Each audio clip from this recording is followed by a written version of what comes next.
Tú empiezas en la plataforma de afectados por la hipoteca. Es que no podemos estar esperando permanentemente a ver si la política se pone las pilas. Ya está bien. Cada 2 o 3 meses parece que el PSOE se levanta y dice: ostras, tenemos que anunciar algo de vivienda para que parezca que... Los medios generalistas que quizás hace unos años también daban voz a organizaciones como la PA, ahora están promoviendo a matones como los de Desocupa. Evidentemente el capital es muy astuto. La patronal inmobiliaria tomó nota y dijeron: ostras, esto se nos está yendo de las manos. También ha sido candidata de un partido político, Podemos. Le regalaste a Isabel Díaz Ayuso el libro de su exconsejero de Políticas Sociales, Morirán de forma indigna. La política madrileña ha sido sin duda dejar morir o condenar a morir a 7.291 personas mayores por decisiones políticas. Tenemos que hablar un poco más de la interna de lo que sería la izquierda institucional. ¿Por qué crees que se produjo esa desunión y cómo la viviste tú? Esto era para que consiguiéramos cambiar la política de vivienda de la Comunidad de Madrid o cambiar el Madrid neoliberal de Isabel Díaz Ayuso. No era para que nuestras conversaciones estuvieran ocupadas por cuestiones internas, ¿no? Esta batalla contra esta derecha envalentonada no puede darse solo desde las instituciones, sino que también se tiene que dar por parte de esa sociedad civil organizada, movilizada. Madrid ha sido el eje, el campo de operaciones de ese experimento del Madrid neoliberal. Esos son sus planteamientos ideológicos, sin complejos. Ahí creo que la izquierda tiene que aprender mucho más de la derecha, que tiene que ir mucho más sin complejos. Creo que no hay que tirar la toalla. El acento principal hay que ponerlo en la organización popular.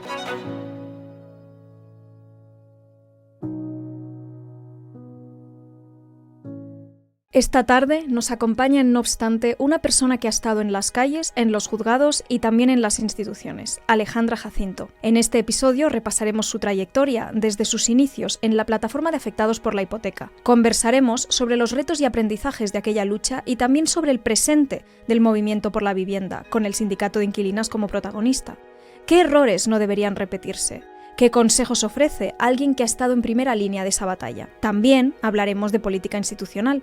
Alejandra ha sido candidata de Podemos en la Comunidad de Madrid y portavoz en materia de vivienda durante el acuerdo entre Podemos y Sumar. Desde esa experiencia hablaremos de los bloqueos que impiden a los gobiernos tomar medidas valientes para garantizar el derecho a la vivienda y acerca de cómo los intereses del mercado inmobiliario condicionan las políticas públicas.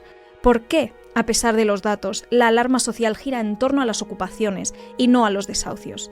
¿Cómo ha conseguido instalarse un relato tan distorsionado? Nos adentramos también en los desafíos de la izquierda madrileña, un espacio marcado por la fragmentación, las peleas internas y el derrotismo, frente a una derecha cada vez más sólida y enraizada. Alejandra nos invita a no rendirnos, a imaginar una alternativa posible y a construirla desde la sociedad civil organizada. Empezamos. Muchísimas gracias por haber venido, Alejandra Jacinto. Muchas gracias por habernos hecho este hueco. Gracias a vosotras. A mí me gustaría que empezáramos remontándonos un poco a tus inicios, ¿no? Porque claro, tú empiezas tus andanzas por la política, tu militancia, peleando por el derecho a la vivienda en la plataforma de afectados por la hipoteca, la PA.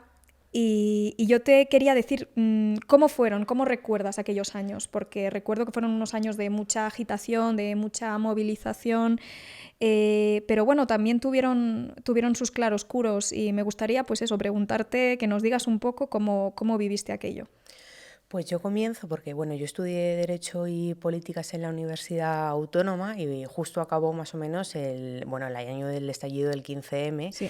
Y yo recuerdo que buscaba en realidad dónde poder militar y dónde poder, pues poner al servicio del común un poco los conocimientos que había adquirido en la carrera principalmente de Derecho. Y entonces me empecé a implicar en la asamblea de Stop Desahucios del 15M de Usera, en el barrio de Usera. Y bueno, allí la realidad es que lo que recibíamos muchísimo era gente que estaba en situación de ejecución hipotecaria, que no podía pagar las hipotecas, sobre todo de población migrante y que directamente no entendían qué tipo de contrato, qué tipo de escritura habían firmado con el banco ni las estafas a las que les había sometido la banca. Y entonces empecé a ver que podía ser útil los conocimientos, los ciertos conocimientos por encima que se pueden aprender en una carrera como Derecho y ponerlos un poco al servicio del colectivo, ¿no? Y intentando traducir ese lenguaje jurídico tan alejado de la realidad y de la gente, empecé, digamos, a hacer esas labores casi de traducción. A partir de ahí hubo una movilización, en aquel entonces, sucedió todo el tema de Rato, las preferentes, hubo una gran movilización y con conocí a mi actual compañero de cooperativa, de despacho, Javier Rubio, que para mí es un maestro absoluto. Y entonces, cuando acabé la carrera, tuve que tomar un poco la decisión, yo creo que más trascendental de toda mi vida a día de hoy, que fue pues, a qué tipo de abogacía me quería dedicar, ¿no? Si a una abogacía comprometida o a la típica abogacía de empresa, cuentas de pérdidas y ganancias y demás. Y entonces empecé a trabajar en el CAES, que es el despacho donde trabajo, que es la cooperativa donde trabajo, que es una cooperativa, digamos, al servicio de la transformación social, en defensa de los derechos humanos, los derechos económicos, sociales, culturales y ambientales.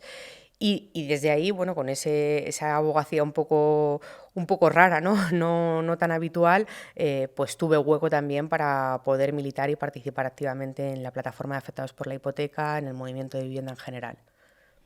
Claro, en los últimos meses, en los últimos tiempos, hemos podido ver cómo el sindicato de inquilinas ha ganado mucha visibilidad en los medios, mucha atracción en las redes, está teniendo mucha fuerza, mucho poder de convocatoria. Y a mí me gustaría preguntarte, como alguien que tiene experiencia en esta lucha por el derecho a una vivienda digna, ¿qué clase de consejos les podrías dar, digamos, a esta, no sé si nueva generación, pero este nuevo ciclo que pelea por el derecho a la vivienda? ¿Crees que se cometieron algunos errores con la plataforma de afectados por la hipoteca? ¿Crees que, en qué flaqueó o qué clase de errores piensas que no deberíamos cometer esta vez? ¿Qué podemos aprender de ese otro ciclo? Es muy interesante la pregunta porque en realidad el sindicato de inquilinas empezamos un poco a fraguarlo y a constituirlo en el año 2017, que estábamos acabando todo el proceso dentro del Movimiento de Vivienda de Madrid de presentar en Madrid una iniciativa legislativa popular por el derecho a la vivienda para que Madrid dejase de ser la única comunidad autónoma prácticamente que no tiene ley de vivienda, a día de hoy sigue sin tenerla. Y fue en el año 2017 cuando ya pues, algunas personas que participaban dentro de la plataforma de afectadas por la hipoteca, pero no solo, dijeron, oye, ahora digamos que el eje se está desplazando, el eje ya no es solo las hipotecas, sino que el eje de conflicto y la disputa está sobre todo en el campo del alquiler. Y empezaron a montar el sindicato. Yo participé también en cierto modo en esos comienzos. Tuvimos en el año 2019 aquel desahucio que todo el mundo yo creo que recuerda tan bestial de Argumosa 11, donde había hasta un helicóptero en ese desahucio, se coordinaron varios juzgados para poder ejecutar un desahucio ese mismo día, para echar a unas familias que vivían allí en Lavapiés, en la calle Argumosa, de toda la vida y que no habían dejado de pagar las rentas, sino que al final los rentistas que eran propietarios de ese inmueble pues querían desalojar ese inmueble para poner pisos turísticos, básicamente. Y eso fue un poco un antes y un después, porque fue como el primer desahucio, yo creo que con mucha relevancia pública o comunicativa, y entonces se dio como un salto ahí, ¿no? A partir de ahí, en el sindicato recuerdo que empezamos a organizar los bloques en lucha, porque empezamos a ver que el conflicto sobre la vivienda afectaba a bloques concretos y que muchas veces pues se distinguía o podíamos hacer la distinción en función de los propietarios de los bloques. Siempre hablábamos de multipropietarios, de fondos de inversión, etcétera, etcétera. Y ya luego pues se fue desplegando toda la lucha social y toda la organización popular y sindical de este nuevo sindicalismo social que es el sindicato de inquilinas. Yo creo que el sindicato de inquilinas está haciendo ahora una labor clave de organización popular, de organización sindical al margen de la institución y que ha adquirido un aprendizaje que yo creo que es positivo respecto a la PA, que es que en la PA siempre teníamos, y esto además es un debate que tenemos ahí profundo, siempre teníamos esa visión de, al final nuestras luchas, por supuesto había organización popular, las asambleas eran de apoyo mutuo, sobre todo de mujeres, pero al final siempre teníamos una mirada puesta en la institución en la que decíamos, ya al final todo esto se tiene que transformar en ley y necesitamos estas 3 medidas que se cumplen inmediatamente y vamos a los parlamentos a través de iniciativas legislativas o como fuese. Sin embargo, el sindicato yo creo que da un giro y dice, es que no podemos estar esperando permanentemente a ver si la política se pone las pilas y a ver si los políticos les da por hacer lo que tienen que hacer. Ya está bien, ¿no? Ya está bien de estar permanentemente exigiendo nuestras demandas a ver si pasan o se aprueban por el Parlamento, sobre todo porque hay veces que al final el Parlamento no las aprueba o las aprueba y son ineficaces o son descafeinadas.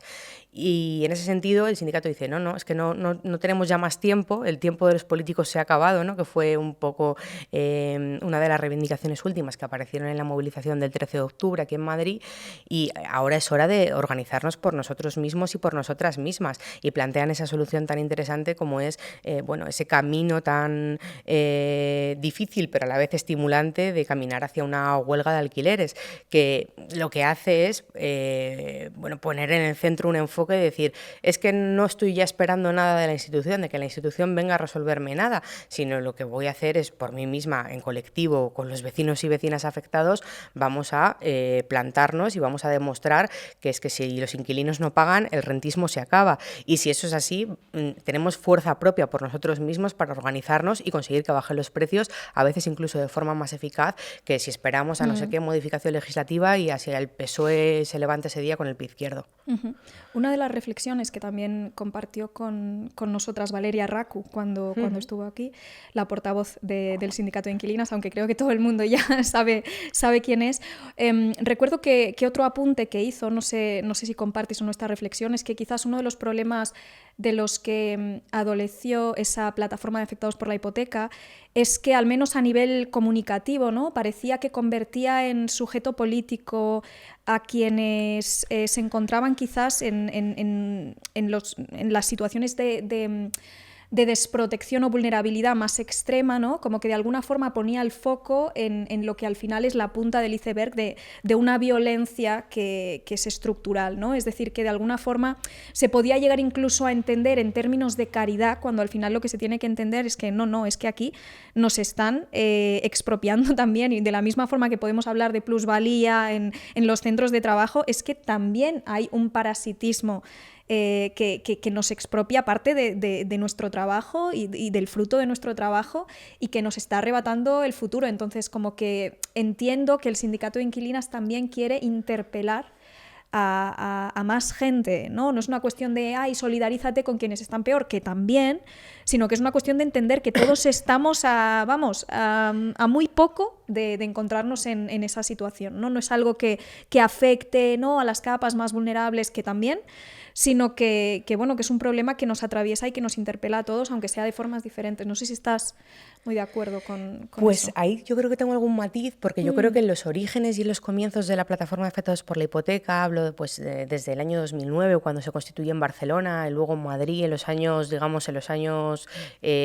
donde había más movimiento, 2011, 2012, 2013, diría hasta 2015, la plataforma de afectados por la hipoteca también tenía esa capacidad de interpelación a las mayorías sociales. No era solo a la gente ya más vulnerable que estaba al borde del desahucio pasado mañana y que al final, entras en una dinámica de hay que parar el desahucio y ya está, ¿no? Sobre todo porque el sujeto al que interpelaba era personas hipotecadas, ¿no? Que es la gran mayoría de la población. La gran mayoría de la población, mucha gente se cree que es propietaria, pero en realidad, lo que estás en una hipoteca, la propiedad es del banco y tú devuelves un préstamo al banco, y es exactamente casi el mismo mecanismo que el alquiler. Lo que pasa es que en vez de pagar a un rentista, pagas a un banco, y además también pagas seguramente una cantidad bastante abusiva, porque está plagado de cláusulas abusivas. De hecho, para nuestra generación ya ni es un problema eso. Claro, es que eso ya no estás ni hipotecado. Claro, eso ya ahora no se puede, porque ni siquiera puedes acceder a una hipoteca, porque el banco ya no te da una hipoteca, y no tienes además ahorros suficientes para poder acceder a una hipoteca. En fin, es ya como la vuelta de tuerca final. Sí. Pero sí que tenía ese mismo objetivo. Es verdad que yo creo que a partir del año 2015, cuando ya empieza a descender el número de ejecuciones hipotecarias, entre otras cosas, porque conseguimos desde la plataforma de afectados por la hipoteca algunos éxitos muy importantes, como modificar el procedimiento de ejecución hipotecaria, que se aprobasen sucesivas moratorias de los desahucios, que a día de hoy están en vigor hasta el año 2028, y una serie de cambios legislativos bastante profundos que lo consiguió la PA, y lo consiguió la PA también en colaboración con algunos operadores jurídicos, algunos jueces también, que fueron claves, ¿no?, en la lucha por el derecho a la vivienda, y que consiguieron modificar el procedimiento de ejecución hipotecaria a golpe de sentencias del Tribunal de Justicia de la Unión Europea. Entonces, esos éxitos, como se fueron plasmando, se fueron modificando la normativa, digamos que se fue apaciguando en cierto modo la situación. No desapareció, seguía habiendo ejecuciones hipotecarias, pero se consiguió, digamos, frenar en cierto modo. Pero claro, en paralelo, evidentemente el capital es muy astuto y ¿qué hizo? Bueno, pues empezar a provocar en aquel entonces la burbuja de los precios de los alquileres que estamos viviendo ahora. Que el mecanismo es efectivamente el que tú decías, ¿no? Yo creo que la vivienda se ha convertido en el principal eje de opresión. La extracción de rentas ya no se produce solo en el ámbito laboral, sino se produce también o toma pie en la cuestión de la vivienda y es desde ahí. Entonces hubo unos años así un poco raros, ¿no? Diría del 2015 hasta 2018, que efectivamente el sindicato empieza a coger vuelo, que parece que quizá desde la PA pues, nos dedicásemos más a las situaciones un poco más de mayor vulnerabilidad, pero creo que fue coyuntural, creo que fue una cuestión coyuntural y en todo caso temporal, porque siempre ha habido esa intención o ese objetivo de interpelar a mayorías sociales e incorporarles, porque efectivamente la cuestión de la vivienda es transversal y al que no le afecta la hipoteca le afecta el alquiler, y al que no, el que no puede hacer una vivienda pública, y al que no, que te maltrata la gentrificación, en fin, es un todo que yo creo que nos interpela a todos. También, claro, te tengo que preguntar por una noticia que acabamos de conocer hace poco, que es que la empresa pública de vivienda anunciada por Pedro Sánchez no estará obligada a construir vivienda para alquiler asequible, vivienda protegida, sino que promoverá esa vivienda para alquiler asequible, lo cual entendemos que significa que, bueno, que construirá pues, en el mercado libre de la vivienda. Entonces, ¿qué significa esto para quienes no terminen de entenderlo? Yo en particular estoy un poco harta, la verdad, de los anuncios grandilocuentes del Partido Socialista que además se producen. Yo creo que habría que hacer un análisis, ¿no? Pero cada 2 o 3 meses parece que el PSOE se levanta y dice: ostras, tenemos que anunciar algo de vivienda para que parezca que, ¿no? Y entonces, bueno, pues el último anuncio es este. Bien, o sea, desde hace muchísimo tiempo se viene exigiendo y se viene reclamando la necesidad de que haya una empresa pública, pero claro, esa empresa pública lo que tiene que hacer es garantizar vivienda pública con calificación permanente de vivienda pública, que no se pueda vender, que no se pueda enajenar, que no se pueda seguir privatizando vivienda pública, que ha sido el principal fraude que se ha cometido por parte de las administraciones públicas a la ciudadanía, construyendo un parque de vivienda pública que pasan unos años, se descalifica y al final es vendida, al final es desprivatizada, y que nos ha traído a la situación en la que estamos, a la cola de Europa en parque de vivienda. Hay un dato que es demoledor, o sea, desde el año 1951, desde el franquismo hasta la actualidad, en este país se han construido más de 6 millones de viviendas públicas y esas viviendas públicas no siguen formando parte del parque público, se han desprivatizado, ¿no? Y entonces habrá que ver en qué se concreta ese último anuncio del Partido Socialista. Yo tengo poca expectativa en que eso se materialice en un cambio real y sobre todo en un cambio a corto plazo, que es al final lo que se necesita. O sea, necesitamos tomar medidas urgentes y eso pasa desde luego por controlar los precios, porque el problema principal que tenemos en vivienda es de precios. La gente no puede hacer por los precios que hay, tanto en compra como en alquiler, y eso lo que genera consecuentemente es un problema de inseguridad residencial. La gente tiene miedo porque no sabe si va a poder renovar su contrato, si se lo van a subir o si el Banco Central Europeo va a decidir otra vez subir los tipos de interés. En su día escribiste en Twitter que el acuerdo de coalición tiene mucho de bueno, hay enormes avances como la reducción de la jornada laboral, sin embargo, en vivienda aparecen compromisos genéricos y poco ambiciosos, tal y como está el mercado, que va 3 pasos por delante de los parlamentos. Necesitamos mucho más. ¿Por qué crees que el gobierno, bueno, en realidad los gobiernos de todo signo en los últimos 40 años han hecho tan poco siempre en materia de vivienda, a pesar de que nos encontramos sumidos en una crisis y el precio del alquiler bate récords cada mes? ¿Por qué crees que hay este bloqueo, esta parálisis? ¿Cuánta fuerza tiene el sector privado, inmobiliario, los fondos de inversión extranjeros, Blackstone? Es decir, ¿qué margen de acción hay realmente para lo que sería pues, la política parlamentaria o al menos toda política parlamentaria que implique a fuerzas como el Partido Socialista? Porque no parece que estén muy por la labor de emprender políticas que realmente garanticen el acceso a la vivienda. Pues mira, yo creo que hace unos años me acuerdo que decíamos aquello de qué tan poderosos son, ¿no? Que Sí, tienen esa capacidad de bloquear institucionalmente y de claro. no conseguir que haya avances. Pero es que yo creo que es que ya no es que, o sea, es que la patronal inmobiliaria, el rentismo profesional, Mm, la especulación inmobiliaria, no es que sean un lobby todopoderoso con mucha influencia que mm, impide cambios reales y la efectividad del derecho a la vivienda.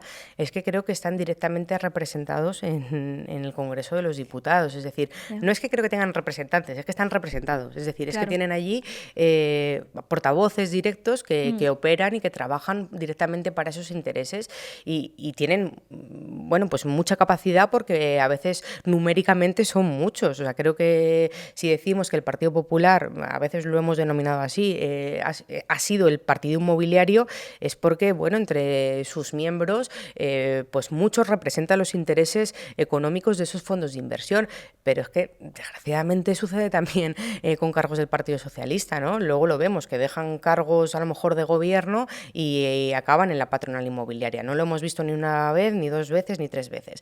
Entonces, creo que eso es el obstáculo principal y por eso desde, bueno, desde el año 1978 hasta la fecha no se han hecho políticas estructurales que cambien la dirección y que desmercantilicen la vivienda, sino que se ha seguido poniendo siempre el acento en esa mercantilización de la vivienda, que no es otra cosa que todos los elementos que rodeen a la vivienda sean susceptibles de poder ser consumidos como bienes de consumo y que incluso, bueno, pues todo el mundo recuerda, ¿no? Esa frase célebre de Ábalos, hay que conjugar los dos intereses, ¿no? La vivienda como derecho, pero también la vivienda como bien de inversión. Pues mire, no hay que conjugar ningunos intereses, esto es un conflicto y en un conflicto no puedes estar de los dos lados, son intereses antagónicos y mm. contrapuestos y o se está con el derecho a la vivienda o se está con la especulación y yo creo que es que la especulación pues no solo que tenga tentáculos sino que bueno que tiene escaños. Ujú. De hecho, un estudio reciente señalaba que con todo lo que se habría malgastado en deducciones fiscales para promover la compra de vivienda, si eso se lo hubiera quedado el Estado, se podrían haber construido más de 1 millón de viviendas públicas. O sea, se podría haber ampliado ese parque de alquiler público que al revés, que con los años lo que se ha hecho precisamente es privatizarlo. Entonces, es exactamente... Es tal cual, es que además, o sea, hablábamos estos días atrás también, analizábamos los datos y decíamos, si sumamos las viviendas vacías que dice el Banco de España que existen a día de hoy, que son 3,8 millones de viviendas vacías, que a lo mejor alguna pues está mal computada y hay alguna de esas que Mm, tiene gente, pero en principio, según el Banco de España, están vacías. Si computamos las casi 400.000 viviendas que según la patronal del turismo se destinan a vivienda turística, 400.000 viviendas. Si a esas viviendas también le sumamos todas esas viviendas que han sido privatizadas y mal vendidas muchas veces a fondos buitre, incluso por parte de administraciones públicas, como fue en su momento la Comunidad de Madrid, esa venta tan negligente de patrimonio público a fondos de inversión como Azora, como Blackstone, por parte del Ayuntamiento de Madrid. Si le sumamos también viviendas que digamos que se están destinando a fines especulativos y que no están cumpliendo la función social que es la que tienen otorgada en la Constitución. Bueno, tenemos vivienda suficiente para que con un uso adecuado, que no mm, sea un uso antisocial de la propiedad privada, sino un uso adecuado, que es el que marca la Constitución, no es el que diga yo, es que es el que dice la Constitución, la función social, la vivienda, la propiedad privada tiene que cumplir una función social, pues garantizando un uso adecuado tendríamos vivienda suficiente para crear un gran parque y para satisfacer la necesidad habitacional de tantísima población en este país. Entonces, vivienda hay, lo que pasa es que hay que destinarla adecuadamente a los fines para los cuales tiene sentido que estén las viviendas, que es para que la gente viva, no para mm. especular en ellas. Bueno, y además de haber participado, como estábamos diciendo, en movimientos autónomos y de base, también has militado y también has sido candidata de un partido político, Podemos, en la Comunidad de Madrid. Eras candidata a la presidencia de la Comunidad de Madrid. Y claro, te quiero preguntar, ¿cómo es ese salto a la política institucional? Ahora que has podido ver un poco cómo funciona desde dentro, ahora que has podido ver sus entrañas, te quiero preguntar, ¿Te has llevado sorpresas, te has llevado decepciones, desengaños o más o menos es lo que esperabas? Me he llevado de todo. Sí, ha sido muy intenso, o sea, Supongo. ha sido muy, muy intenso y muy vertiginoso. Sí. También tiene un punto de adictivo, eso de la política institucional, y cuesta un poco, ¿no? Cuesta un poco también dejarlo, pero se puede dejar. Y yo creo que extraes muchísimos aprendizajes, ¿no? De cómo funciona la institución, cuán alejada está la institución también de la ciudadanía y de la calle. Esto es real, ahí hay una brecha que sobre todo, bueno, en la Asamblea de Madrid, que es como una cámara acorazada ahí en medio de Vallecas, pero que es que pasas los muros y en fin, y es que no hay cables de conexión con la realidad, ¿no? Que eso, bueno, pues más o menos te lo esperas, ¿no? Pero no te das cuenta de hasta qué punto, ¿no? También cómo son las burocracias internas para, por ejemplo, hacer una pregunta parlamentaria de un tema que interesa de verdad a la gente de la calle, de a pie. Dices, ostras, ¿cómo es posible que para hacer esto haya que pasar las 7.000 pruebas de Hércules? No se entiende, ¿no? O sea, ¿cómo es posible que haya tan poca conexión? Eso por un lado. Luego, claro, es que en mi caso además se junta pues que la historia Viviste fue un momento particularmente intenso. muy convulso, muy convulso, sí, fue conflictivo. Sí, muy conflictivo, y luego encima que el enemigo principal era Isabel Díaz Ayuso, o sea, que ya, claro. O sea, dices, Sí. ¿qué más puede pasar? Pues no lo sé, pues siempre pueden pasar cosas, ¿no? Entonces, bueno, no sé, yo en su momento, digamos, tomamos la decisión colectiva en el CAES y dijimos, bueno, es un momento, digamos, diferente, porque recuerdo fueron las elecciones del año 2021, parecía que, bueno, acababa de suceder la pandemia.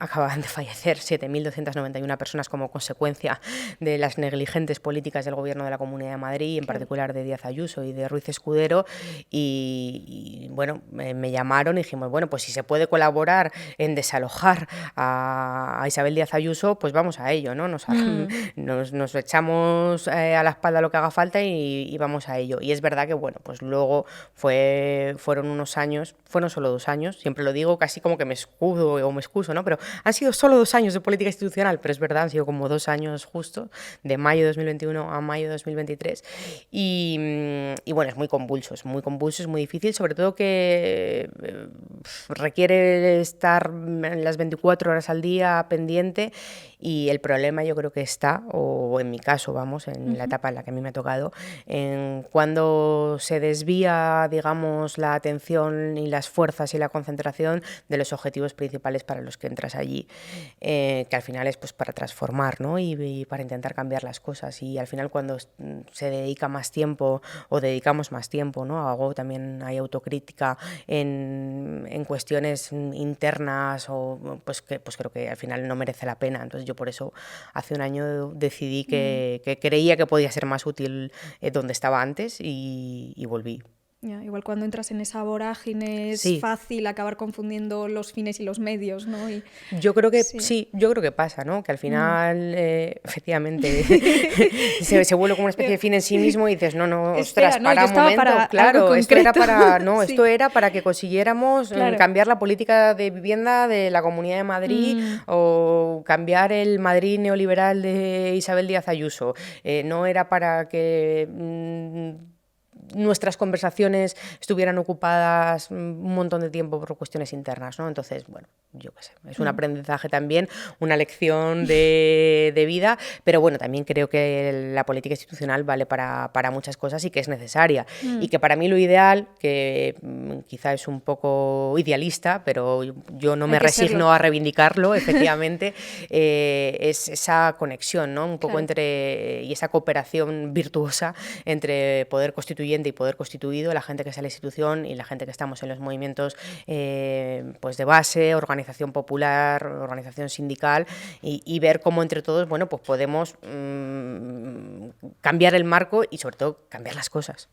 Como dices, has hablado en algunas ocasiones de esto, ¿no? De cómo pues esta batalla que tiene que librarse en este nuevo ciclo político contra esta derecha envalentonada no puede darse solo desde las instituciones, desde el parlamentarismo, sino que también se tiene que dar por parte de esa sociedad civil organizada, movilizada. ¿Tú crees? Me estabas diciendo eso, ¿no? Que necesitamos también que la sociedad civil y que esos movimientos de base y autónomos hagan un poco de palanca, ¿no? De motor de cambio. ¿Tú crees que crees que desde los partidos se impulsa o se intenta fortalecer que esos movimientos tengan fuerza, o precisamente a veces se intentan cooptar o neutralizar? No sé muy bien cómo hacer la pregunta, pero creo que se entiende lo que quiero perfectamente. Decir. Sí, yo además ese tema es como uno de mis, de mis debates internos, pero no internos, sino colectivos, ¿no? Con los compañeros, y es justo eso, ¿no? O sea, yo creo que tiene que haber partidos políticos, creo que tienen que actuar y creo que sirven, y sin lugar a dudas, para transformar las cosas. Creo que un poco más en la fuerza de la organización popular y de la movilización social. Yo vengo de ahí, es lo que he mamado, ¿no? Y creo que es el acento principal, hay que ponerlo en la organización popular. Pero sí que creo un poco en, no sé si una simbiosis, porque no es una simbiosis, pero sí en una cooperación entre ambos mundos, unas sinergias, eso es. Esa sería la palabra. Y creo que los partidos políticos, para poder hacer esas sinergias, podrían hacer bastante más de lo que hacen y podrían poner herramientas un poco al servicio de los movimientos, que luego los movimientos pueden utilizarlas o no, pero creo que podrían ser útiles. Yo me acuerdo que en su momento, cuando yo estaba en política institucional, intentamos iniciar, lo que pasa es que no nos dio demasiado tiempo, ¿no? Pues un proceso que precisamente lo que trataba era de poner a los partidos, que al final son herramientas, al servicio de las causas populares, y pues con los vecinos de San Fernando de Henares, con las asociaciones, con Marea de Residencias, con todos los colectivos, con los vecinos organizados de Cañada Real, con las AMPAs, las AFAs, en fin, con toda la movilización y todo el tejido asociativo que tenemos en Madrid, todo, que es que hay mucho. Decir, venga, ¿cómo podemos ser útiles? Decírnoslo. Y esto no va de que yo, elección tras elección, 2 meses antes de las elecciones, convoque a las organizaciones y diga, a ver, vamos a hacer juntos el programa, ¿qué es lo que tú querías? Entonces yo anoto en una hoja las demandas y, venga, pues ya te represento yo y ya te portavoceo yo. No, esa no es la lógica. Y la lógica es que los colectivos sociales tienen voz por sí mismos y además son los que lo hacen bien. No tengo que ir yo a portavocear a nadie, ya se portavocean ellos solos. Y a lo mejor lo que necesitan es que un día, pues si en un partido tenemos recursos, pues que alguien que sepa grabar vídeo, pues vaya, grabe un vídeo y lo ponga al servicio del propio movimiento, no que luego me lo quede yo y lo instrumentalice como partido, ¿no? Entonces creo que hay un cambio de cómo se puede poner recursos y medios a disposición que se podría profundizar. Creo que a veces se hace, no lo suficiente, y creo que ahí serían percibidos como mucho más útiles por parte de las organizaciones populares.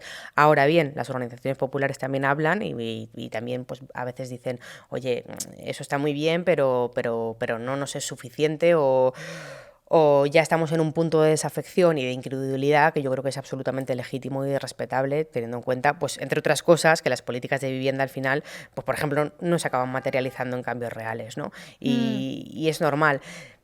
Bueno, sí, por ahí. Volviendo un poco también al tema de la vivienda, es bastante descorazonador ver cómo los medios generalistas, que quizás hace unos años también daban voz y cobertura a organizaciones como la PA, ahora están alentando y promoviendo a matones como los de Desocupa. Y creo que uno de los problemas a los que nos enfrentamos precisamente en este ciclo político es a la supremacía del relato sobre el dato, a cómo por mucho que la estadística nos diga que apenas hay ocupación, por mucho que expliquemos por activa y por pasiva que si ocupan tu primera o segunda residencia estamos hablando de un allanamiento de morada y el desalojo va a ser inmediato, por mucho que sepamos que la mayoría de personas de clase trabajadora tenemos muchas más probabilidades de sufrir un desahucio que de sufrir una ocupación, parece que el foco se ha desviado, parece que de alguna forma lo que genera alarma social es precisamente el que no entren en mi casa mientras voy a ir a comprar el pan, ¿no? Y lo que antes podíamos leer como una familia en situación vulnerable, en situación de riesgo de exclusión, ahora son inquiocupas, ¿no? Como este nuevo concepto que deshumaniza todavía más a quienes no están pudiendo hacer frente pues, a esta explotación que ha ido en aumento por parte de esa clase rentista y por parte de esos grandes fondos de inversión.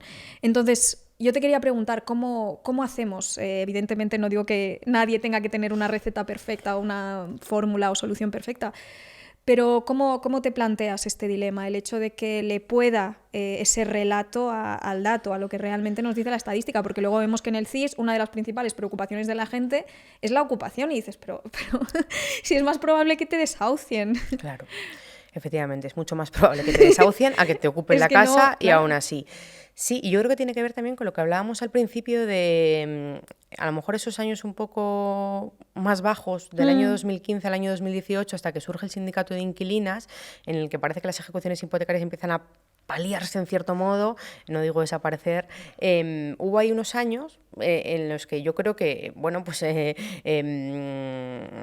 especulación tomó nota, la patronal inmobiliaria y todos sus cooperadores necesarios y dijeron, ostras, que esto se nos está yendo de las manos, porque cada vez hay más medidas, se van modificando leyes, los procedimientos de ejecución hipotecaria ya resulta que la gente se puede defender y puede alegar cláusulas abusivas y pasó toda aquella historia de las cláusulas suelo, que la gente empezó a reclamar un poco de forma masiva. Entonces dijeron, ostras, que esto se nos va de las manos, esto de la vivienda, ¿no? Y fue en ese momento en el que empezó a cambiar el marco y entonces los prime time de televisión de por las mañanas, en vez de ir a grabarnos a los desahucios que seguía habiendo y seguían ejecutándose todos los días, empezaron a dejar de grabar eso y empezaron a sacar imágenes de, bueno, pues una señora a la que le habían ocupado la casa y que, bueno, pues que había tenido esa mala fortuna, pero que era una de cada no sé cuántas miles, ¿no? Y empezaron a poner el foco en un problema, bueno, pues que no tiene conexión con la realidad, con lo que sucede, ¿no? Y empezó a desarrollarse un negocio, que yo creo que lo podemos denominar el negocio del miedo, del que participa y come mucha gente. Desde empresas de desocupación, que ya no es solo Desocupa, que es que ahora le han salido un montón de imitadores, como Desocupas marca Acme, sí. que operan exactamente igual, cometen los mismos ilícitos penales y que proliferan. O sea, esta mañana hemos tenido, de hecho, unas declaraciones en los juzgados de Fuenlabrada contra una empresa de estas de desocupación que copian, ¿no?, el modelo de Desocupa oficial, por así decirlo, y que además no es que vayan sofisticando el modelo, sino que además lo hacen cada vez más bestia, ¿no?, más rudimentario, más, pues si Desocupa te amenaza 3 veces, nosotros te amenazamos 4, ¿no? Sí. Es terrible, ¿no? Y nosotros, vamos, en el despacho atendemos a muchísima gente que está sufriendo y que está siendo víctima de estos matones, ¿no? Pero es que también están todas las empresas de alarmas de seguridad. Bueno, ¡qué barbaridad! Todas las mañanas un bombardeo permanente, sí. Y es que te llaman, oye, pero no quieres una alarma, pero ¿por qué voy a querer una alarma? No la he querido en mi vida y no, claro que no la quiero, y no me vas a generar una necesidad para un problema que es que no está pasando. Pero también todos esos seguros que te aseguran coberturas que no existen. Pero ¿cómo me vas a asegurar cómo vas a asegurarme una cobertura antiocupación si resulta que en todo caso el tipo penal que se va a cometer en ningún caso va a ser ocupación porque sería allanamiento? Entonces me estás timando. O sea, es que eso lo denunció hace poco Yago Álvarez. Es que eso es un timo, ¿no? Porque no hay una cobertura real que me estés asegurando, en tanto en cuanto nunca se podría cumplir el tipo penal que dices que me vas a cubrir con tu seguro. En fin, hay un conglomerado que es verdad que es difícil, ¿no? Porque efectivamente vamos con los datos en la mano. sucede también con el control de precios. Oiga, es que los países donde hay control de precios están bajando los precios.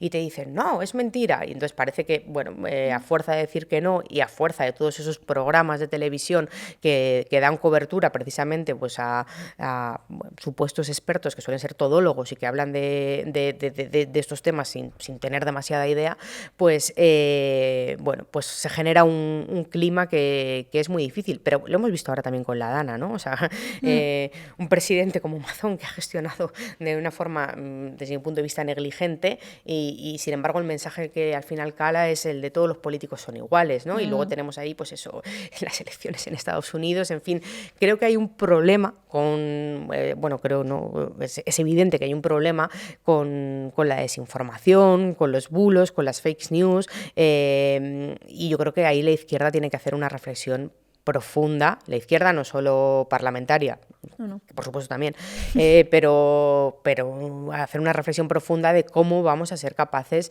de combatir esto. Por supuesto hacen falta medios de comunicación como este, sin lugar a dudas, pero más allá, ¿no? O sea, tenemos que pensarlo porque además, por mucho que además luego desde la institución o desde los gobiernos se intenten cambiar cosas, yo creo que estamos en un momento en el que solo la gestión no vale. Solo la gestión no sirve. El problema de vivienda se tiene que solucionar y el problema de vivienda se tiene que materializar en cosas concretas, en que la gente en su cotidiano, en su día a día, perciba que efectivamente se cambian cosas y que tiene sueldo al final de mes y no tiene que hacerle, no sé, el 80% de su sueldo en una transferencia al casero o a la hipoteca. Pero es condición necesaria que se solucione el problema de la vivienda.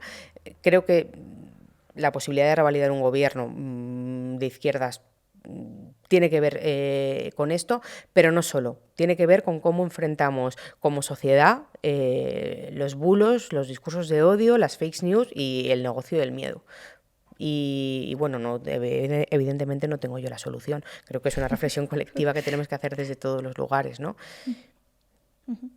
Y hablando, también lo entronco un poco con eso, de gestiones negligentes frente a fenómenos y catástrofes, ¿no? Y que luego además no sabemos muy bien por qué no pasan factura a quienes gestionan de forma pésima, ¿no? esas necesidades que se producen. Bueno, tú en el debate electoral de 2023 le regalaste a Isabel Díaz Ayuso el libro de su exconsejero de Políticas Sociales, Alberto Reyero, titulado Morirán de forma indigna, en el que bueno, se relata la pésima gestión de las residencias de ancianos durante esa primera ola, ¿no? Esa fase tan crítica de la pandemia.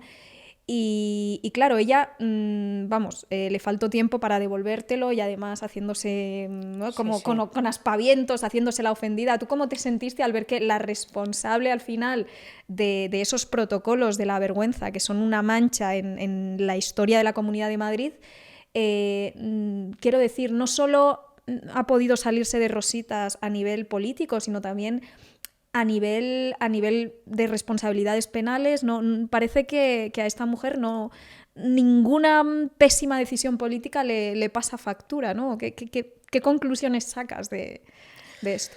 Sí, recuerdo como si fuera ayer ese momento de ese debate electoral. Yo recuerdo, bueno, con el equipo preparando el debate, dijimos, hombre, es que el episodio, el capítulo más siniestro que tiene desde nuestro punto de vista, ¿no? la política madrileña ha sido sin duda dejar morir o condenar a morir a 7.291 personas mayores por decisiones políticas que, bueno, se tomaron la libertad de jugar a ser Dios y decidir quién vivía, quién moría. O sea, una barbaridad, una absoluta barbaridad que yo no soy capaz de calificarlo casi con palabras y ahí, bueno, creo que Manuel Rico es el que mejor lo explica, ¿no? Y lo que quisimos hacer era, bueno, pues ponerla frente al espejo decirle, oiga, ya que usted efectivamente se está escapando, o hasta la fecha se ha estado escapando de la acción de la justicia, le ha dado exactamente igual las miles de solicitudes de las víctimas y de las asociaciones de víctimas de familiares, de Marea de Residencias, de Pladigmare, de la Asociación Verdad y Justicia, ya que usted tiene la desfachatez de no reunirse con ellos, de no mirarles a la cara, ya que usted y su partido han censurado todas las comisiones de investigación que hemos intentado poner en marcha en la Asamblea, nos las tumbaban reiteradamente con la pisonadora que tenía ahí el Partido Popular y la mayoría en la mesa. Ya que usted decide ponerse de espaldas, pues vamos a hacerlo aquí en prime time, en un debate de televisión, vamos a ponerla frente a un espejo para que diga usted qué pasa con esto. Y claro, pues ella se revolvió hasta físicamente en el atril, porque yo creo que no sabía dónde meterse, porque yo creo que ella sabe que hay una actuación criminal detrás de esas decisiones políticas.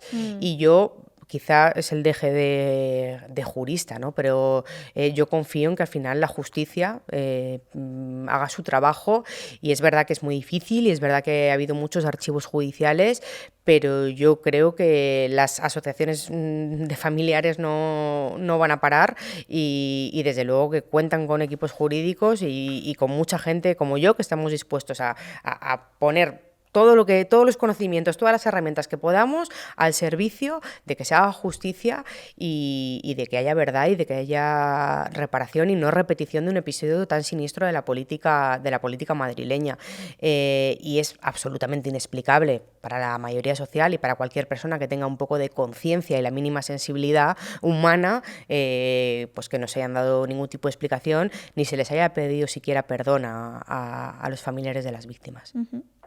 Y esta es una pregunta que ya he hecho, creo, en alguna otra ocasión, pero te la quiero hacer a ti también porque no sé qué piensas, si crees que tiene algo de verdad esta reflexión o esta impresión que tengo, pero ¿tienes la sensación quizás de que precisamente este histrionismo o estas formas algo macarras, esta forma algo incendiaria, ¿no? de expresarse precisamente de Isabel Díaz Ayuso, pero no solo de Isabel Díaz Ayuso en particular, sino de, parece, todas estas figuras o exponentes de estas nuevas derechas, Milei, Trump, que precisamente ese macarrismo está haciendo que desde la izquierda muchas veces nos centremos más en mira la cara que ha puesto o mira el comentario que ha hecho, y quizás perdamos un poco el foco en algunos momentos de, no, espera, mira las políticas criminales que está llevando a cabo, ¿no? Como que consiguen no solo llegar a más gente, a gente joven, porque ahora la rebeldía se ha hecho de derechas y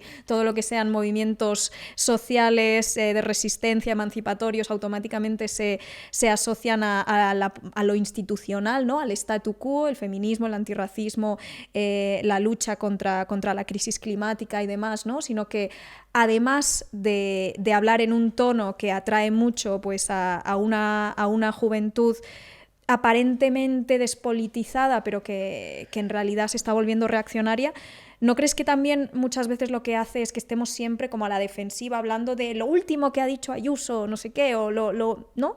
En vez de quizás tener una agenda más propositiva, ¿no? Decir, vamos a hacer, no sé si estás de acuerdo o no. Estoy absolutamente de acuerdo, y además eso era una de las cosas que más me obsesionaba en la temporada esta de la política institucional, de decir, bueno, pero vamos a ver, no podemos estar permanentemente, yo era la primera que caía, vamos, sí, y que picaba ahí el anzuelo todo el rato, el anzuelo que nos ponía Ayuso, Miguel Ángel Rodríguez y todos sus secuaces, o sea, todo el rato, ¿no? Nos ponían así como un capote rojo y entrábamos, pum.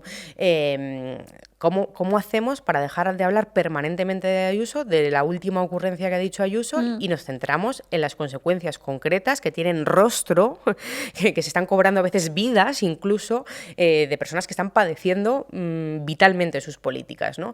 Y es muy difícil romper eso, ¿no? Y yo creo que lo intentamos a veces, ¿no? Pues efectivamente poniendo rostro a las consecuencias de sus políticas, pero pero tiene que ver con lo que tú dices, Jaime, con el uso de las redes sociales, la viralidad, lo que se hace viral, lo que no se hace viral,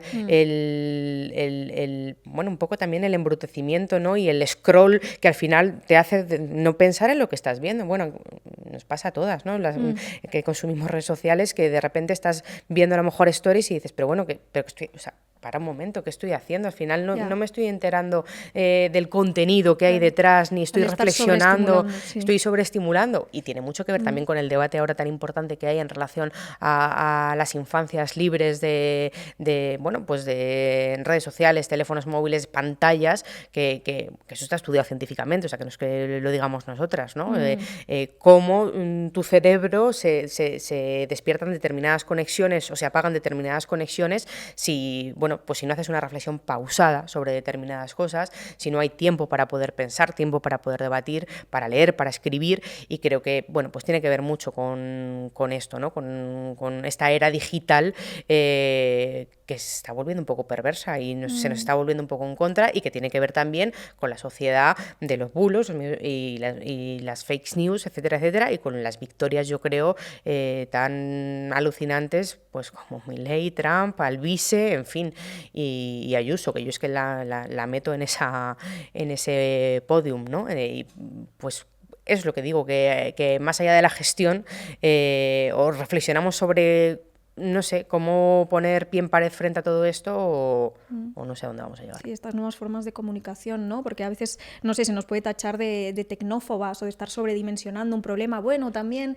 nuestros padres nos decían que no hiciéramos zapping, ¿no? Pero yo creo que sí que es verdad que incluso nosotras, siendo adultas y teniendo ya un cerebro formado y un córtex prefrontal ya formado, podemos notar incluso cuando entramos en esas dinámicas, ¿no? Del doom scroll, lo llaman ahora, que es que vas haciendo tanto scroll que al final estás sumida en un bombardeo de estímulos inconexos y al final no tienes muy claro ni qué acabas de leer, como que se han acortado un poco nuestros lapsos de atención y luego nos cuesta más, por ejemplo, leer un artículo entero porque, claro, sentimos que no obtenemos una sensación de recompensa inmediata haciendo el mínimo esfuerzo, ¿no? Entonces, claro, si esto ya nos pasa incluso a nosotras, que a veces tenemos que decir, tengo que desconectar un poco de las pantallas para volver a ser capaz de concentrarme y leer el capítulo entero de un libro, pues imagínate a gente que tiene el cerebro todavía formándose, ¿no? A mí también me preocupa un poco eso, cómo al final este es un caldo de cultivo para discursos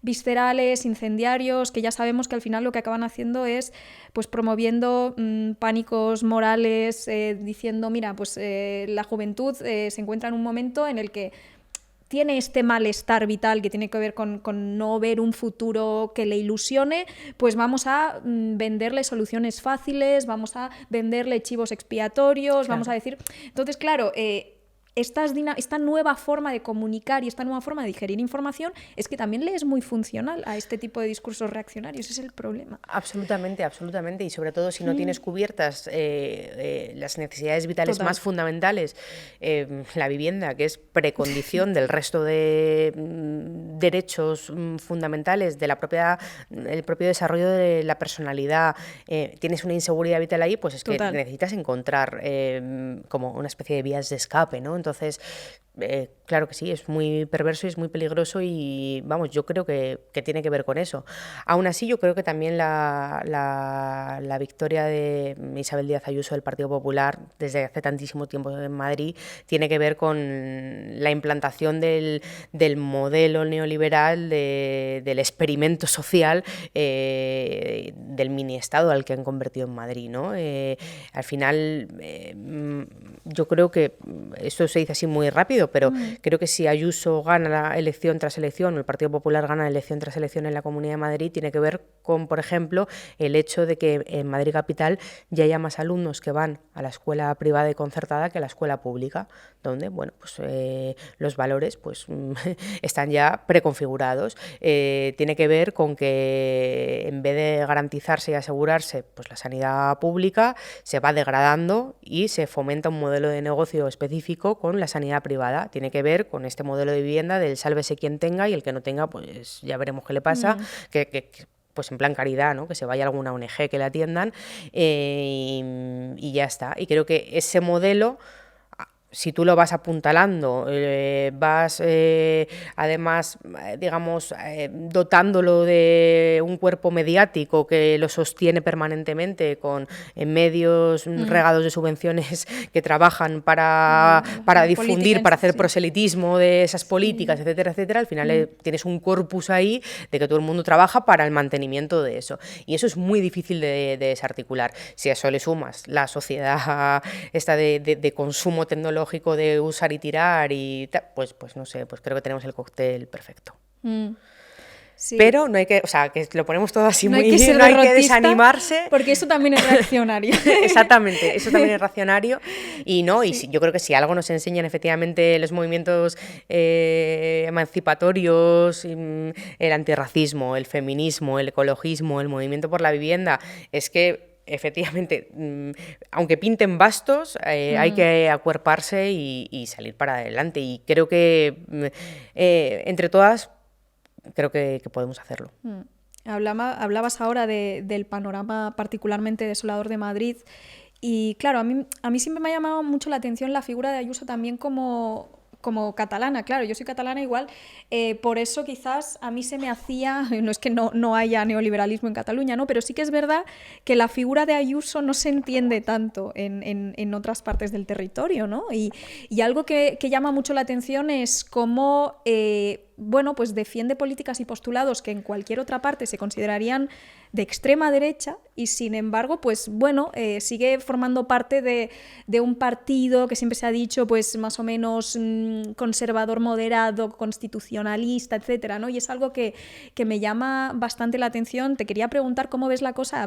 Acabamos de decir que no hay que caer en el pesimismo y en el fatalismo porque al final eso es políticamente contraproducente, pero ¿por qué crees que en Madrid en particular ha conseguido enraizarse tanto? Tiene también que ver con esto que me decías de por ejemplo, la publicidad institucional y que si Telemadrid, ¿no? Me parece que ibas un poco también por ahí, ¿no? Por también la influencia de esos poderes fácticos más allá de lo estrictamente político, ¿no? Que al final también son actores políticos. Pero ¿por qué crees que en Madrid ha conseguido enraizarse hasta el punto de que incluso con escándalos como el de las residencias de ancianos durante la pandemia parezca incontestable ese poder absoluto de Ayuso? ¿Y por qué crees que es tan difícil en Madrid afianzar una alternativa? Cuando en su momento se pudo. Entonces... Sí, en su momento se pudo, efectivamente, y sin embargo, digamos, muchísimos años de gobiernos sucesivos del Partido Popular. Yo creo que tiene que ver con que Madrid ha sido el eje, el campo de operaciones de ese experimento del Madrid neoliberal, y absolutamente todos los elementos funcionan para trabajar y consolidar esa idea. Entonces, decía antes, ¿no? La educación. Bueno, es Madrid uno de los lugares donde ya hay más alumnos que van a la privada y a la concertada que a escuelas públicas. Es decir, ya se ha conseguido instalar un concepto en el que ir a la escuela pública pues es algo así como es peor, ¿no? Para tus hijos. Yo que tengo hijos pequeños, que he decidido llevarles a la escuela pública, me acuerdo que tuve un debate conmigo misma sobre, bueno, si iba a hacer eso, a lo mejor era mejor que le llevase algún tipo de estas cooperativas de enseñanza un poco más libres y tal. Y luego dije, pero bueno, o sea, ¿cómo voy a sucumbir yo o sea, cómo al final voy a pasar por el aro de lo que nos están planteando? No, le voy a llevar a la escuela pública. Pero es que lo hablaba yo el otro día con una amiga, es que llevarles a la escuela pública hoy en día a nuestros hijos es que parece un acto de militancia y no tiene ni pies ni cabeza que eso sea un acto de militancia, ¿no? O sea, no tiene por qué estar degradada, no tienen por qué estar los profesores hechos polvos, que están, bueno, ahí están organizándose menos lectivas, ¿no? Pidiendo mejores condiciones para poder enseñar mejor a nuestros hijos, no para que ellos vivan mejor. Y creo que tiene mucho que ver con la educación, que al final es el pilar fundamental, ¿no? Si tú vas degradando un servicio público y vas, bueno, pues dándole cada vez más dinero a la concertada, cediendo suelos a la concertada o a la privada, vas afianzando ese modelo, pues al final los hijos de tus hijos al final salen pues con una determinada predisposición a consumir o a ser partícipes de esa apuesta ideológica.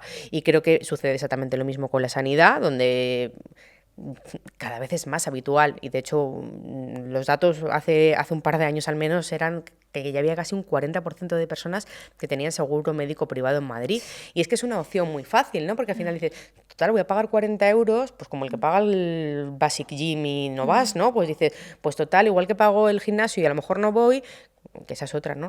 Pero bueno, ese es otro debate. Que no voy a abrir todos los melones. Pues pago el seguro médico y me ahorro que cada vez que quiera llamar a ver si tengo pediatra, pues resulta que no lo tenga y en mi centro de salud en Abrantes no hay pediatras por la tarde desde hace no sé cuántos años, ¿no? En fin, todo contribuye a ese modelo. Sí, a ese desmantelamiento. Y a ese modelo, pero que a ese modelo que afianza los planteamientos del Partido Popular en Madrid, ¿no? Y que, por supuesto, cuenta pues con esa colaboración necesaria de los medios de comunicación que reciben financiación directa autonómica, pero que también cuenta con, bueno, también con ese convertir a Madrid en...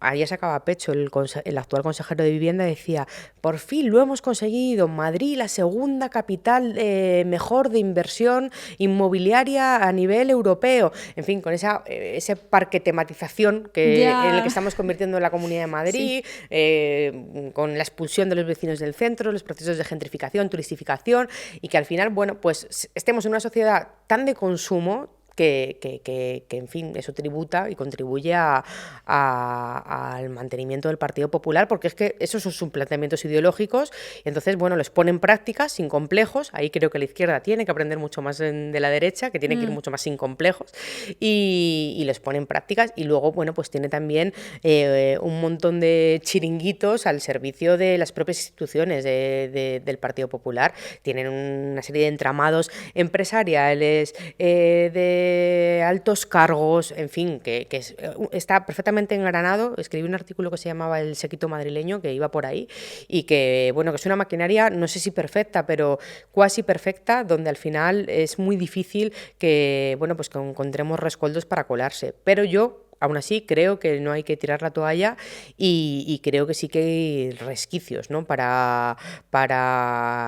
Desde luego, para denunciar las corruptelas, porque además todo ese ecosistema está plagado de corruptelas y creo que hay que denunciarlas. Y luego, por su parte, bueno, pues creo que hay que ya más en el plano institucional, pues levantar un proyecto ilusionante y estimulante para la Comunidad de Madrid, pero que sea también real y que sea también capaz de darse cuenta de, oye, de que es que tenemos casi que deconstruir todo lo que se ha ido anclando en la sociedad madrileña para poder construir una alternativa que, bueno, que sea viable, ¿no? Es muy difícil, la verdad. Yo ya lo intenté con unos cuantos compañeros y bueno.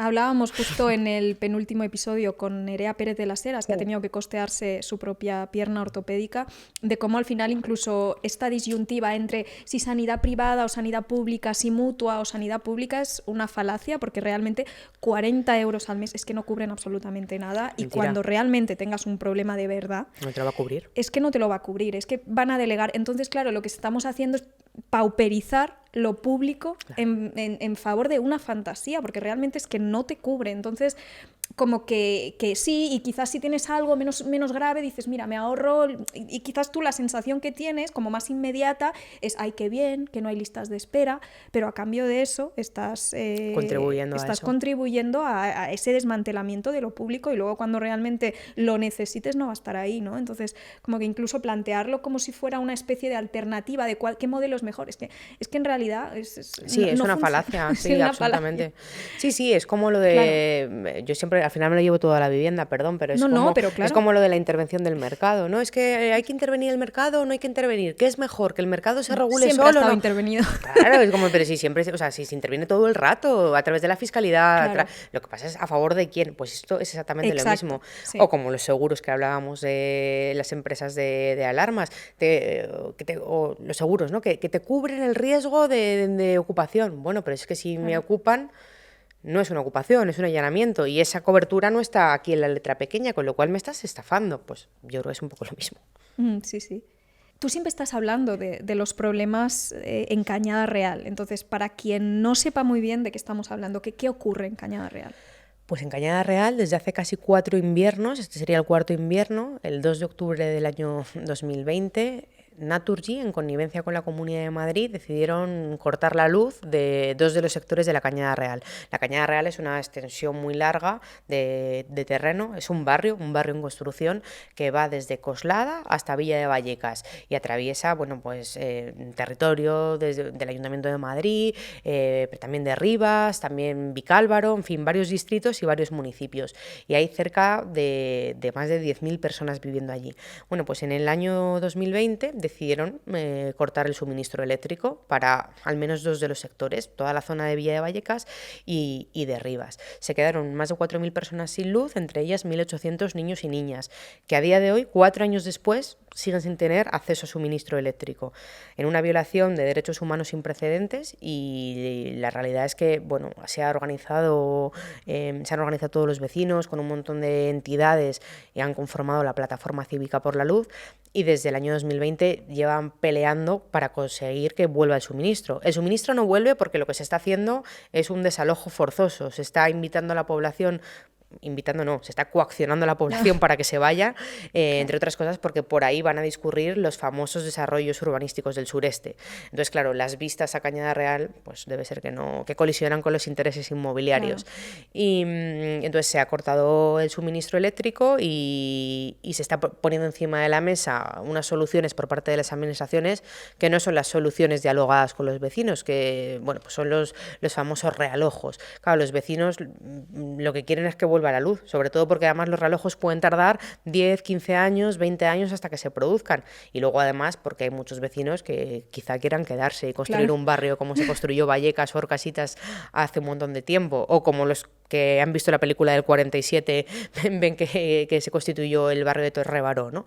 Y acabamos de obtener, la plataforma ha obtenido una resolución histórica por parte del Consejo de Europa, se ha respondido a la primera reclamación colectiva que se ha hecho en el Estado español de los vecinos que se han organizado, y el Consejo de Europa ha condenado a España por violar derechos humanos, en particular el derecho a la vivienda, pero también el derecho a la educación, el derecho a la salud, y es urgente que las administraciones actúen todas, porque los derechos humanos no son competencia solo del Ayuntamiento o de la Comunidad de Madrid, son competencia de todas las administraciones públicas, aunque la competencia principal en Cañada Real la tenga la Comunidad de Madrid, que por supuesto no, lo único que hace es criminalizar a la población, pero los derechos humanos son unas competencias compartidas y tiene que volver la luz, y es urgente que además suceda antes de que llegue el invierno otra vez. Tenemos que hablar un poco más, a pesar de que sea un tema un poco manido ya a estas alturas, de la interna de lo que sería la izquierda institucional.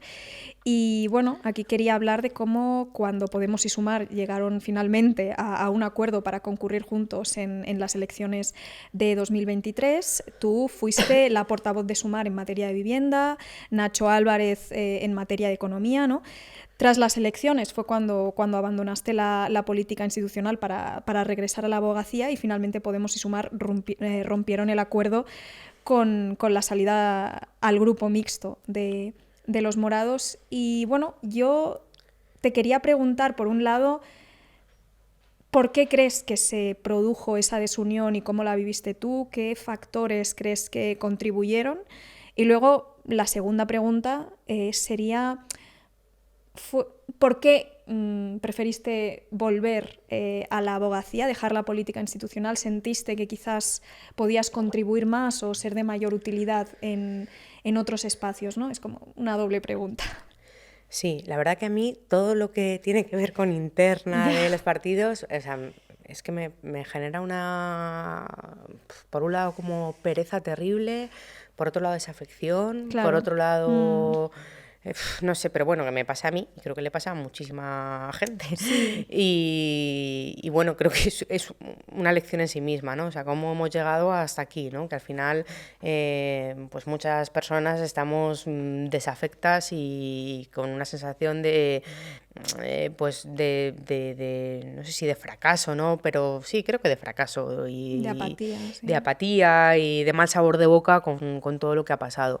Yo creo que el proyecto en su momento, al inicio, ¿no? De casi ya parece de añoranza, ¿no? De sus inicios. Parece que ha pasado más tiempo. Parece que ha pasado un montón, hay 20 años cuando queríamos la unidad de la izquierda. Bueno, no, pero sí que creo que era un planteamiento ilusionante, y no porque fuese un fetiche ni porque fuese pues una cosa que parece que hay que decirla, sino porque creo que si de verdad se hubiera habido una unidad de acción y una unidad compartida que a la hora de poner al final los intereses al servicio de las causas populares, que creo que de eso va la política institucional, pues hubiéramos conseguido mucho más en Madrid, a nivel estatal y en todas las elecciones, ¿no? En todos los campos institucionales.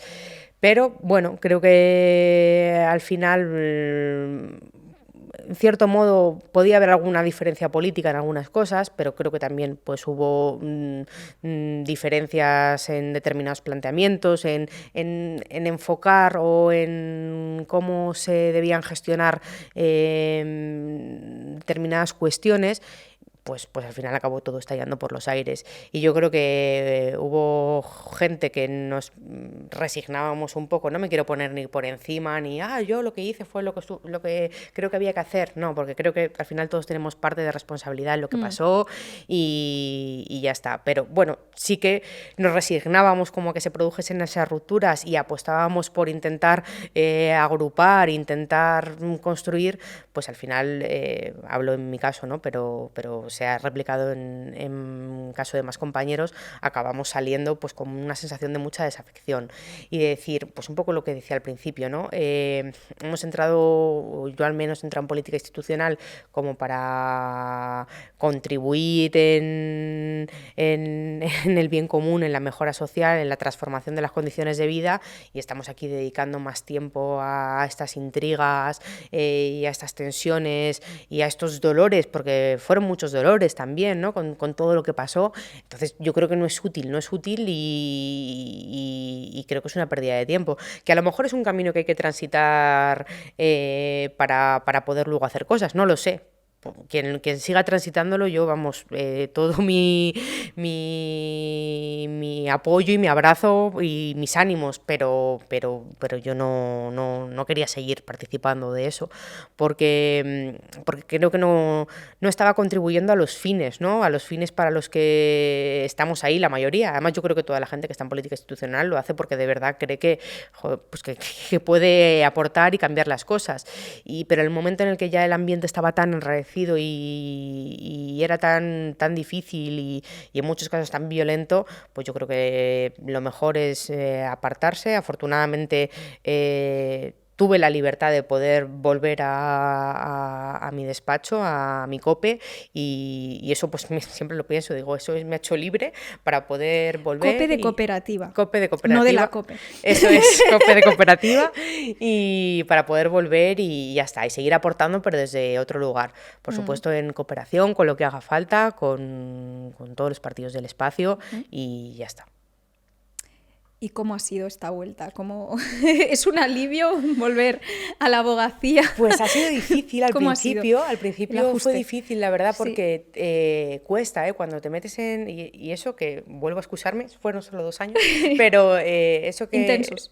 Muy intensos, genera una sensación de adicción a esa adrenalina permanente, claro, ¿no? Y a estar todo el rato, porque además es muy estimulante y efectivamente ves que las cosas que haces pues tienen impacto y se mueven cosas y cambian cosas, no sé, dejarlo fue un poco difícil, pero yo me até las manos y dije, ya está, es que de verdad que no creo que esté aportando ahora mismo nada, creo que además yo también tengo mis propios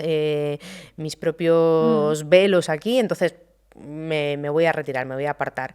Me sirvió bastante, esto es un poco raro, pero me sirvió bastante que me quedé embarazada de mi segundo hijo, y entonces eso ya como que me ató casi de decir, mira, es que ahora ya estoy embarazada, estoy en otra etapa, me voy a alejar de la política institucional y voy a volver a la abogacía. Y como el tipo de abogacía que hago, pues me gusta muchísimo y que es abogacía comprometida y tiene mucho que ver con, bueno, pues con lo que intentamos hacer también desde la política institucional, que es al final transformar las cosas, además hacerlo en colectivo, apostando por las causas de interés público, pues la verdad que he vuelto a casa y lo he hecho para seguir haciendo un poco lo mismo, pero desde otro lugar. Entonces, bueno, aunque me costó un pelín desenganchar más a nivel, yo creo que más psicológico, más sentimental, bueno, pues lo he hecho y nada, estoy muy contenta de volver a ponerme la toga, de volver a enfrentarme al Partido Popular, pero en los tribunales, y nada, y que la gente cuente con mi espada para eso, para seguir haciendo lo mismo, pero desde otro lugar. Persiguiendo los mismos fines, pero con otros medios, ¿no? Creo que también es importante, no sé si se habla mucho o no de esto, pero yo sí creo que es importante que quien entra en política institucional tenga también un lugar al que volver. Para mí es fundamental. Y creo que es fundamental precisamente para eso, para que al final la vocación sea, oye, voy a estar aquí unos años, voy a servir a alguna causa, pero no vengo con la vocación de quedarme ya aquí para siempre, ¿no? Sino... Para mí es fundamental tener un lugar a donde volver, es lo que te hace libre. Sí. Y con los pies en el suelo también. Con los pies en el suelo, con cable a tierra, con conexión real fuera, con entorno también fuera de la política institucional, es fundamental. Y es verdad que yo creo que además es una cosa que no entras tampoco nunca con decir la vocación de permanencia, ¿no? O sea, no creo que nadie del espacio político o de nuestro espacio político entre con esa vocación, pero creo que al final las dinámicas te llevan a eso, ¿no? Te puede llevar a eso, claro. Y es difícil, o sea... Tú lo decías, es difícil dejarlo, es un poco como una droga. Sí, yo creo que sí. Y entonces, eso es, hay que siempre tener ese cable para que en cuanto se te va, pum, te agarras de nuevo y vuelves. Y bueno, pues lo importante yo creo que es eso, desde el lugar en el que estemos, seguir aportando y seguir tributando a los intereses colectivos. Bueno, estamos llegando al final de este episodio, de esta entrevista o conversación, porque yo también me extiendo mucho, yo más que ser una presentadora al final soy contertulia aquí, pero bueno. Y tenemos una sección que hemos titulado Yo más que una pregunta, tengo una reflexión, donde pedimos a nuestros invitados que respondan a preguntas que les han dejado los invitados anteriores y a su vez que también formulen una pregunta para el siguiente invitado. En este caso, tú tienes dos preguntas diferentes. Tú tienes una pregunta que te dejó Manuel Rico y también una que te dejó Willy Toledo. Bueno, esto sí que es una pregunta traición, porque todas eran, reflexiona sobre el mundo... Y esta tiene que ser más concreta. Bueno, puede ser una reflexión también, ¿eh? Claro, le puedo pedir una reflexión general como las 15 preguntas. Lo siento. A ver, es verdad que Alejandra Jacinto, que era, por cierto, activista y una buena abogada y que luchó mucho por el tema de la vivienda, que es tan brutal también, ¿no? Lo que está ocurriendo, luego fue portavoz y candidata de Podemos a la Asamblea de Madrid y ahora ha vuelto a su despacho. Trabaja como abogada otra vez. Pero bueno, yo le haría una pregunta muy cabrona, porque para eso soy periodista, ¿no? Que es si que valore su experiencia, su paso por la política, si le sigue saliendo a favor o en contra, pero si le ha merecido la pena y cuáles son las cosas a favor o las que recuerda como positivas, éxitos, y las que no. Si le ha merecido la pena, se volvería a repetir. Buena pregunta. Alejandra, te pregunto, ¿tú crees que la política institucional en un sistema con las cartas marcadas como el que vivimos puede llegar a ser o tiene el potencial de ser transformadora? Insisto, en un sistema, en un parlamento, en un sistema electoral, en un sistema en el que la jefatura del Estado es hereditaria en España, por resumir. Todos sabemos a qué nos referimos cuando hablamos de Españita, ¿no? ¿Tú crees que hay posibilidad, herramientas y futuro en la política institucional para transformar las cosas en un sistema como el que tenemos?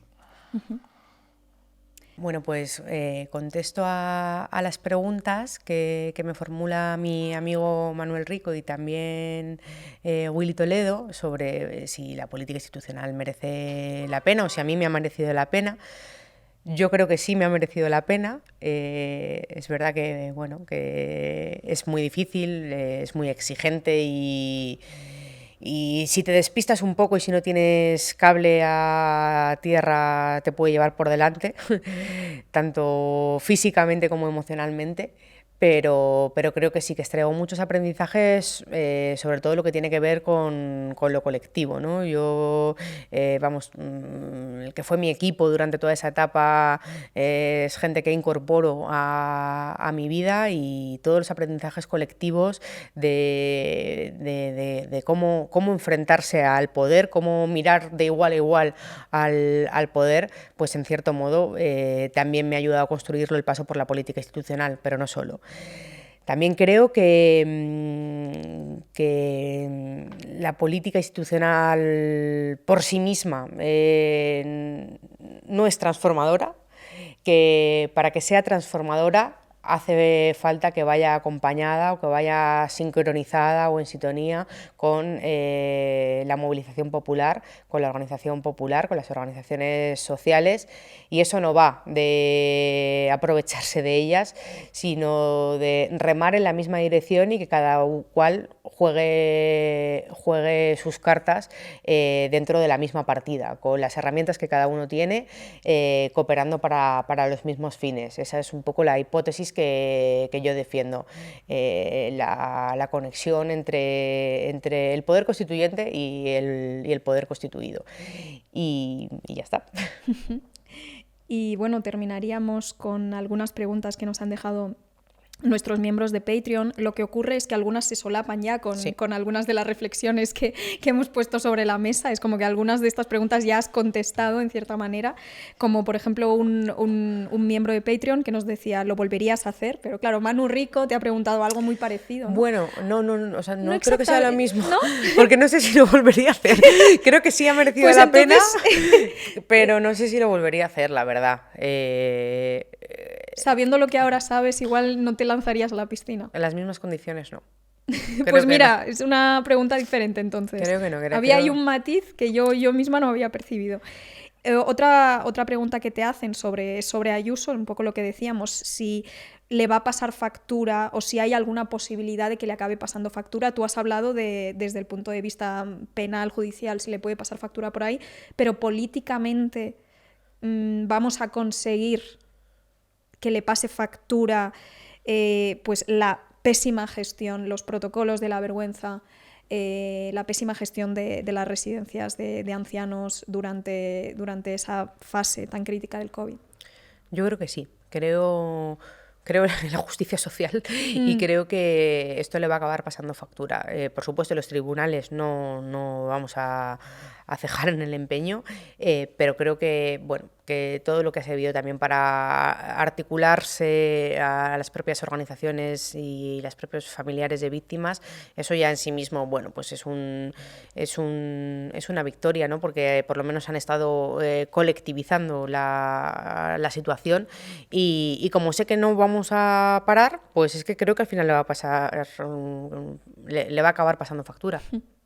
Y luego otra pregunta un poco más concreta que nos deja otro miembro de Patreon, que es, ¿se puede bajar por ley la vivienda a un 40%? Como pum, ¿no? Al grano, ¿eh? Sí, yo creo que sí. Yo creo que sí que se puede, lo que pasa es que hay que tener la voluntad política para hacerlo. Uh-huh. Y esa reforma fiscal de la que se está hablando pondría en riesgo a multitud de pequeñas SOCIMI, que yo no sé si las SOCIMI como tal pueden ser pequeñas. No, las SOCIMI son grandes sociedades. Claro, me ha parecido como un oxímoron, ¿no? Pero bueno, sí. ¿Puede agravar el problema de la vivienda, como dice una parte del poder mediático, o es un paso en la dirección correcta, como dice otra parte? Es un paso absolutamente imprescindible. ¿En qué cabeza cabe que grandes empresas que se dedican a la especulación inmobiliaria y al rentismo profesionalizado no tributen y no paguen impuestos como sí que paga cualquier empresa que se dedica a cualquier otro sector en nuestro país. ¿O cómo es posible que aquel que se dedica a la explotación de vivienda turística no tenga que pagar tampoco impuestos como sí que paga cualquier otro comercio, una peluquería, una panadería o un despacho de abogados? No tiene ni pies ni cabeza. Es más, yo creo que la reforma fiscal se queda corta. Es decir, creo que no hay que hacer que paguen los mismos impuestos que cualquier otra empresa que genere cualquier otra actividad productiva, porque el tipo de actividad que generan no es actividad productiva, es improductiva, es rentismo puro y duro, es especulación pura y dura, y para poder desincentivarlo lo que hay que hacer es no que paguen los mismos impuestos, sino que paguen el doble, el triple o el cuádruple de impuestos. Joder. Pues con estas declaraciones lapidarias ponemos fin a esta entrevista, a esta conversación. Muchas gracias, Alejandra Jacinto, por haber venido, por habernos hecho este hueco. Siempre digo lo mismo, pero... No, claro, muy bien, pero muchas gracias por haber venido y por haber tenido esta conversación aquí conmigo. Y perdona, porque tuvimos que posponerlo algunas veces por problemas de salud, pero bueno. Nada, muchas gracias, ha estado genial y para lo que necesitéis. Gracias. A ti. Hoy hemos recorrido junto a Alejandra Jacinto una trayectoria que refleja las luchas colectivas y quizás también las contradicciones del último ciclo político. Desde sus inicios en la plataforma de afectados por la hipoteca, donde la indignación y la movilización marcaron un tiempo en el que parecía que todo podía cambiar, hasta su paso por la política institucional. Nos ha hablado del papel del sindicato de inquilinas, de los errores que no debemos repetir y de cómo el mercado inmobiliario avanza 3 pasos por delante de unos parlamentos que a menudo parecen rendidos ante los intereses de las élites. La falta de voluntad política, la presión de los lobbies y el relato mediático han convertido a las víctimas de un sistema injusto en villanos. Hemos reflexionado sobre el papel de la política institucional y su desconexión en ocasiones con respecto a los movimientos sociales de base. Alejandra ha sido clara, no basta con el parlamentarismo. El auténtico motor de cambio es la sociedad civil organizada. Los movimientos sociales de base y autónomos, sin embargo, no siempre encuentran el apoyo necesario desde los partidos, y la división interna en la izquierda no ha hecho más que agravar la situación. La desunión, como nos ha recordado, acaba pasando factura, en votos, en credibilidad y, sobre todo, en esperanza. Hemos conocido los porqués de su decisión de regresar a la abogacía, un espacio desde el que sigue defendiendo a familias vulnerables y luchando por el derecho a la vivienda. Porque, como ella misma nos ha recordado, la justicia social no tiene un único espacio. La batalla se libra en las calles, en los tribunales, en los medios y no únicamente en las instituciones.